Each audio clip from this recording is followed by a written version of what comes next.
He was chosen as the 35th best retired player in franchise history when the Bengals celebrated their 50th season.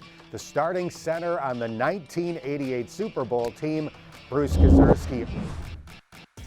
Bruce, I want to start with a guy who is currently playing the position you played for most of your Bengals career, center. That's Trey Hopkins, an undrafted free agent who has probably become the Bengals' most consistent offensive lineman. What do you think of Trey? I would completely agree. And there's an undrafted free agent. When I played, I was a 9th-round draft pick. I also would have been an undrafted free agent. There's a common thread. I believe that those guys have that work ethic. They're overlooked, they're underdogs, and they probably won't make it. But when they do, it's because they're working hard and they study hard and they come to work and they come to play every day. I think sometimes these guys that are taken higher in the draft and have a tendency to overlook their job and how valuable it is and how easy it is to lose. You were the starting center on a Super Bowl team, but you also played on some teams that had rough seasons. What kept you motivated this time of the year when the team wasn't in playoff contention? Well, I was very fortunate to play with some great leaders. I played next to Anthony Munoz for 9 years and Max Montoya.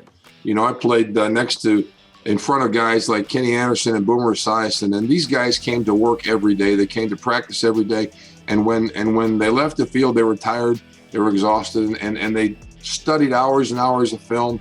I had a great offensive line coach in Jim McNally, who personally would not let you slack off.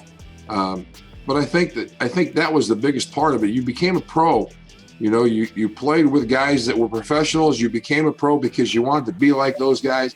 You're playing the greatest sport, the greatest game in the world. And you're playing with some guys that are special people, for some people that are special people.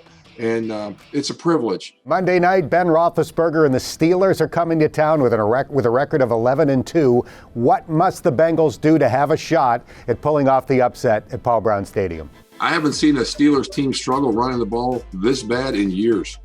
I think they need to play solid pass defense, and they got to find a way to get after Ben. That offensive line, they haven't run blocked very well this year, but boy, they have been able to protect Ben.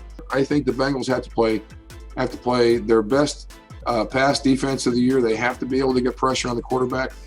I think they need to find a way with stunts and tricks and games, and not necessarily blitzes. I'm watching games all over the league. Defensive linemen are going sideways and getting upfield, and they're always getting pressure on quarterbacks, and we're just pass rushing one-on-one, Dan. I think we got more creative in the trenches. We'll see if they can do it on Monday night. Big Ben's only been sacked 11 times all year. Bruce, this has been great. Really appreciate your time, and thanks for all you do.